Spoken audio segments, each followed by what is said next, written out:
¿Te atreverías a visitar un lugar donde cientos de muñecas rotas y colgadas parecen observarte en silencio, incluso seguirte con la mirada?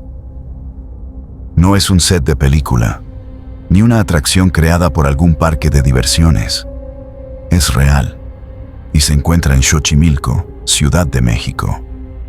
La llaman la Isla de las Muñecas, y detrás de sus ramas secas, chozas oscuras y juguetes deformes, se esconde una historia que ha marcado a más de un visitante. Esta es la experiencia aterradora que viví junto a mis amigas y que cambió nuestras vidas para siempre. Porque hay lugares donde las leyendas, la Isla de las Muñecas, historia de terror. No soy originaria de la Ciudad de México. Tenía muchas ganas de visitar esa ciudad. Mi intención era pasear en las trajineras, conocer las chinampas. Para quien no las conoce, son espacios de tierra que están dentro del agua. Anteriormente era una forma de cultivar plantas, verduras y hortalizas, en la que el agua era el principal recurso. Fue la manera en que los pueblos originarios realizaban su sistema de cultivo. Cuando conocí Xochimilco fui como turista. Ya sabía a través de las redes sociales y de mis conocidos de ese lugar tan tradicional. Me subí a una trajinera que era una embarcación hecha de madera y adornada con flores coloridas. Ya me habían platicado sobre la Isla de las Muñecas. Era el lugar que más me interesaba. No fui sola. Iba acompañada de 2 de mis compañeras del trabajo. Nos organizamos para poder ir un fin de semana, visitar los lugares, así como las leyendas más conocidas de la Ciudad de México. Como les dije, el lugar que más expectación me causaba era la Isla de las Muñecas. Cuando nos acercamos a ella, se encontraba en una chinampa con bastante longitud. Nos bajamos de la trajinera y comenzamos a ver que había muñecas colgadas en los árboles, en los arbustos, en lazos. También habían chozas que tenían en su interior muchas muñecas. La apariencia de las muñecas no era agradable, más bien, daban miedo, porque se encontraban en mal estado, algunas sin ojos, otras con su vestimenta deslavada, sucia y desgarrada. Incluso, había una que estaba pintada de rojo y le habían puesto cuernos con los monitos que salían en la rosca de Reyes. Así que imaginen cómo estaban las muñecas. También había animales disecados. Vi la cabeza de una vaca y un armadillo.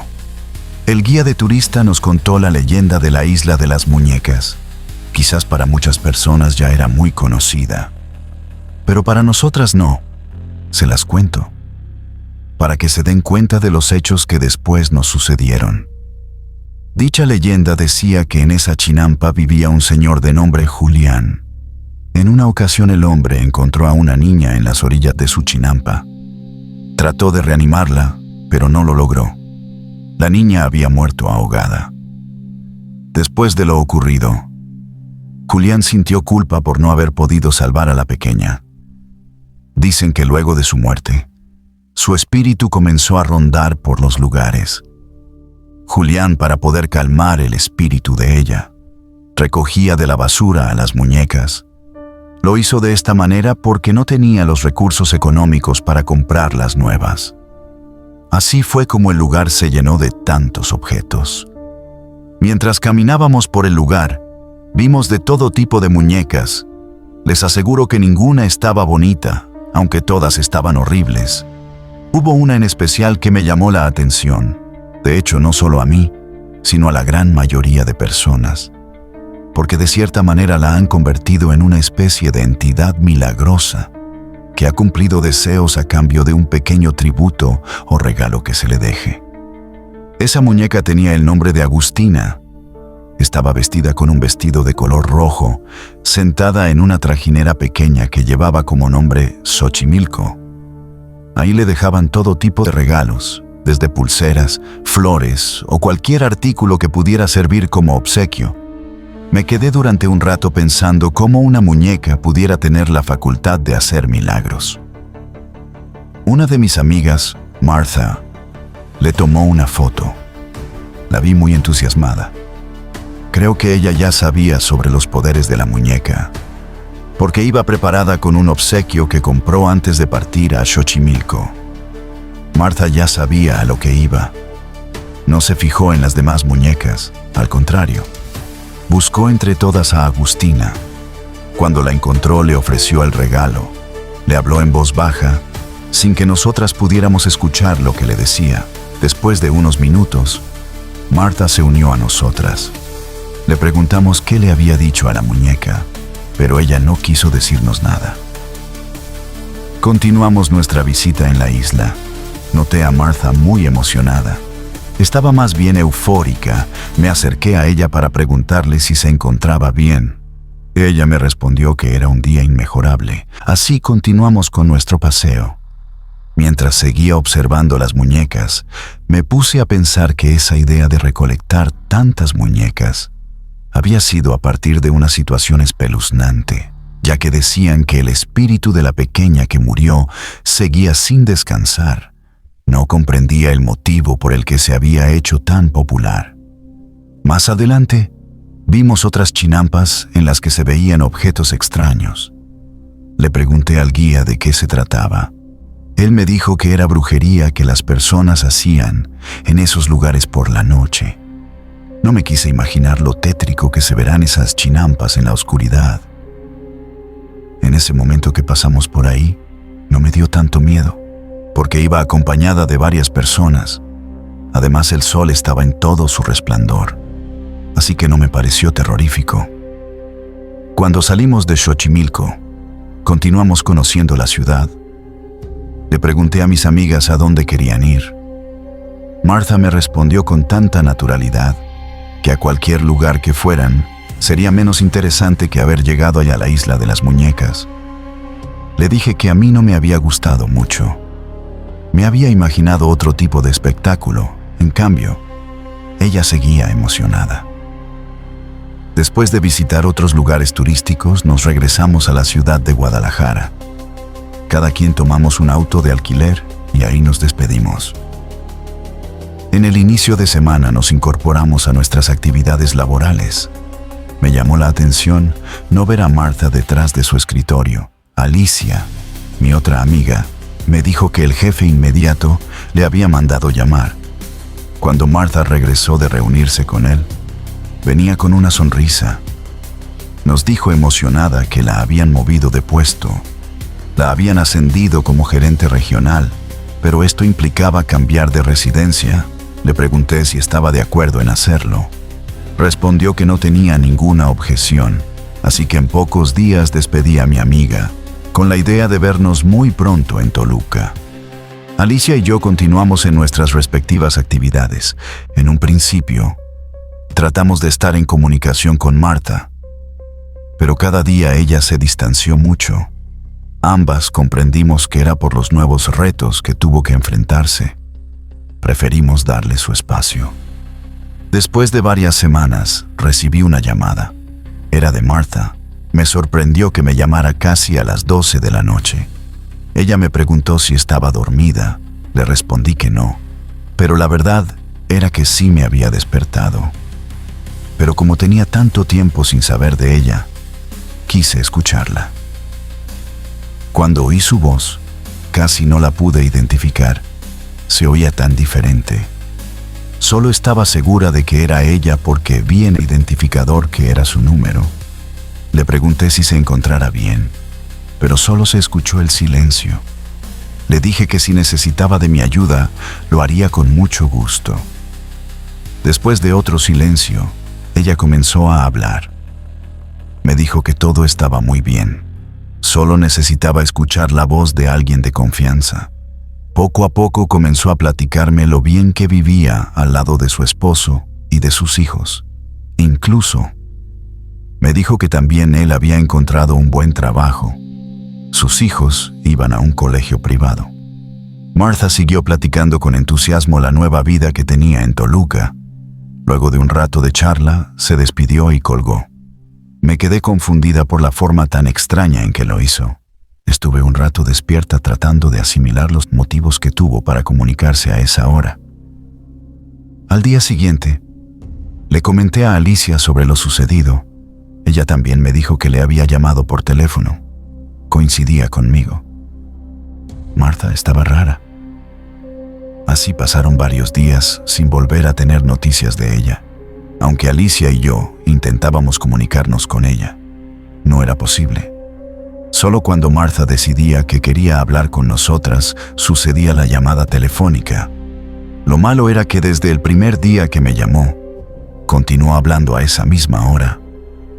Quise pensar que lo hacía así porque estaba llena de ocupaciones y era el único momento en que tenía tiempo.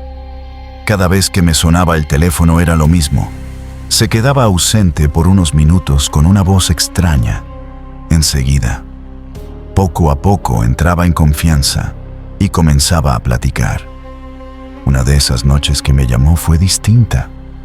Creo que fue la primera vez que realmente era ella. Primero me habló con una voz muy baja. Le dije que si no quería despertar a su familia se fuera a otro lugar de la casa, porque casi no le entendía lo que me decía. Así fueron unos segundos, hasta que la comencé a escuchar muy alterada. Me dijo que tenía mucho miedo. En su casa pasaban cosas extrañas, difíciles de comprender. Sin decir nada más me colgó. No quería molestar a Alicia, pero tampoco me podía quedar así. Vi la hora en el reloj. Eran las 2:30 de la madrugada. Con un poco de pena, le marqué a mi amiga. Ella me respondió de inmediato, como si supiera para qué le hablaba. Me dijo que a ella también le había marcado Martha. Ella estaba en una situación de riesgo, pero no sabíamos qué le estaba sucediendo. Al día siguiente era miércoles. Ese fin de semana teníamos cierre de mes con los proveedores, así que era complicado pedir permiso. Tanto Alicia como yo creímos que no era conveniente que pidiéramos permiso. Nos tendríamos que esperar hasta el fin de semana para ir a visitar a Martha, porque las dos nos habíamos quedado con dudas sobre su estado real. El viernes por la mañana, hice todo lo necesario para dejar en orden mi casa. Encargué con mi vecina a mis 2 gatos. En cuanto salimos del trabajo, nos fuimos hacia la central de autobuses. Nuestro camión salía a las 8 de la noche. Esperamos un rato en la sala de espera de la central. Pronto escuchamos el sonido del altavoz que anunció la salida de nuestro camión.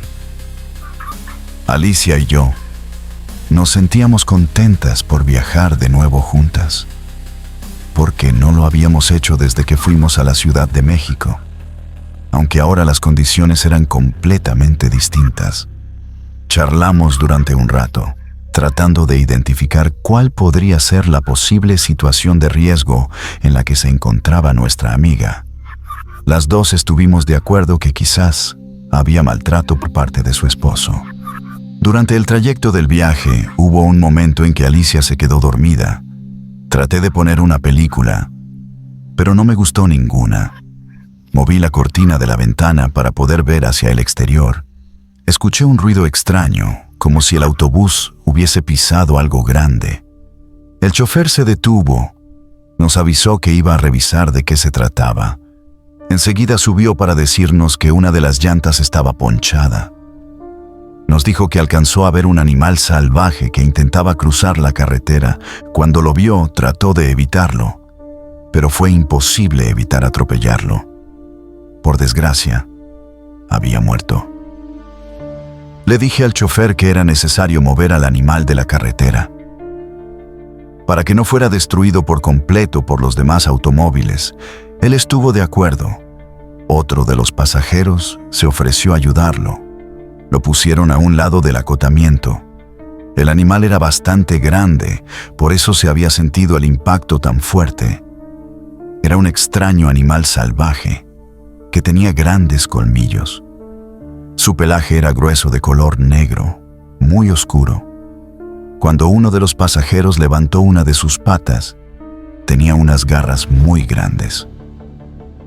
No fue posible saber de qué tipo de animal se trataba. Los 2 hombres lo dejaron a un lado de la carretera, cambiaron la llanta ponchada y proseguimos nuestro viaje. Sin embargo, nos llevó algo de tiempo el cambio de la llanta, lo que provocó que el viaje se retrasara y llegáramos más tarde de lo esperado. Llegamos a Toluca después de las 2 de la mañana. Pedimos un taxi que nos llevara al hotel en el que nos hospedaríamos. Dejamos las maletas, solo las abrimos para ponernos nuestra ropa de noche. Le dije que podíamos dormir un poco antes de ir a la casa de Martha. Creo que apenas comenzábamos a dormir cuando sonó mi teléfono. La primera persona que llegó a mi mente fue Martha. En efecto, era ella, esta vez. Me dijo que tenía miedo. Le dije que si se sentía amenazada que hablara al número de emergencia. Me dijo en un tono muy bajo que ese tipo de apoyo ellos no lo podían dar. Ella necesitaba a alguien más y colgó el teléfono. No sabíamos qué hacer. Le dije a Alicia que era necesario que fuéramos a su casa. El motivo de estar ahí era precisamente para apoyarla, así que nos cambiamos de nuevo y pedimos un auto para que nos recogiera. Cuando llegamos a la colonia en la que ella vivía, era un coto privado. Tuvimos que llamar a Martha para decirle que nos abriera la reja eléctrica. La casa estaba hasta el final en completa oscuridad. Apenas íbamos a tocar la puerta, cuando ella la abrió y nos hizo la señal de que guardáramos silencio. Caí en la cuenta de que no quería despertar a su familia. Encendí la luz del celular porque casi tumbé una lámpara de pie que estaba en la sala. Fue cuando pude ver a Martha. Había bajado de peso dramáticamente. Su aspecto era desaliñado y ojeroso. No quise hacerle ningún comentario. Antes de que le quisiéramos decir algo, de nuevo ella hizo la señal de que nos calláramos. Ahí fue cuando noté la condición mental de mi amiga. Sentí tristeza de haber dejado pasar el tiempo sin buscarla. La abracé y le dije que todo iba a estar bien. Para eso habíamos ido, para ayudarla. Le pregunté sobre su esposo. Íbamos a necesitar el apoyo de él para llevarla a una clínica, porque no sabíamos si tenía una enfermedad física, mental o algún tipo de adicción. Martha me respondió que su esposo la había dejado. Como a él le estaba yendo muy bien económicamente, la había dejado por una mujer más joven que ella. Martha no contaba con una red de apoyo en su nueva residencia. Enseguida le pregunté por sus 2 pequeños. Creo que ahí encontré el punto débil de ella, la causa de todos sus problemas, porque se puso a llorar de una manera desgarradora. Tratamos de hacerla sentir bien, diciéndole que nos íbamos a quedar con ella o a regresarnos juntas en caso de ser necesario. Martha se dejó abrazar, pero de repente tuvo un cambio repentino. Se puso a buscar por todas partes, movió la televisión, debajo de los cuadros. Se subió a un banco para buscar arriba del cristalero. La agarré y le dije que se tranquilizara.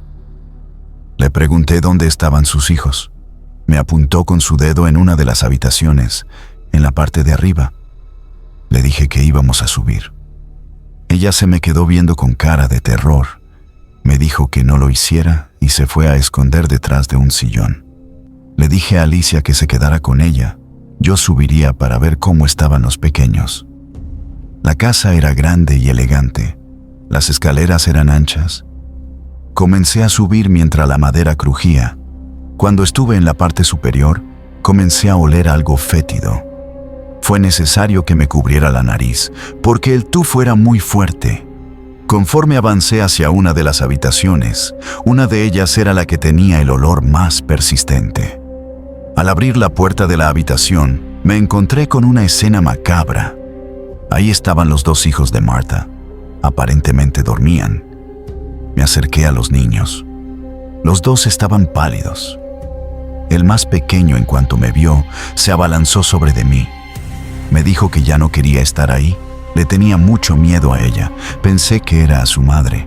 Lo abracé y le dije que todo estaría bien. No me iría de ahí sin él. Enseguida despertó la niña. También me abrazó. Ella también me dijo que tenía mucho miedo, porque si no jugaban con ella a lo que decía, se enojaba mucho. Pero no querían hacer lo que les pedía, porque no era bueno. Abracé a la niña y tomé de la mano al pequeño Abraham. Le dije que ya no tuviera miedo. Su madre nunca los iba a dañar, ella los quería mucho. Simplemente estaba enferma. Después de que fuera al médico y tomara sus medicamentos, todo cambiaría. La niña se me abrazó al cuello y se puso a llorar. Ocultó su cara en mi pecho. El pequeño Abraham me dijo que no era a su mamá a quien le tenían miedo, era a ella. Y apuntó hacia una esquina de la habitación. La recámara estaba iluminada por una pequeña lámpara con luz ámbar. Era tan tenue que apenas podía distinguir algo al fondo de la habitación.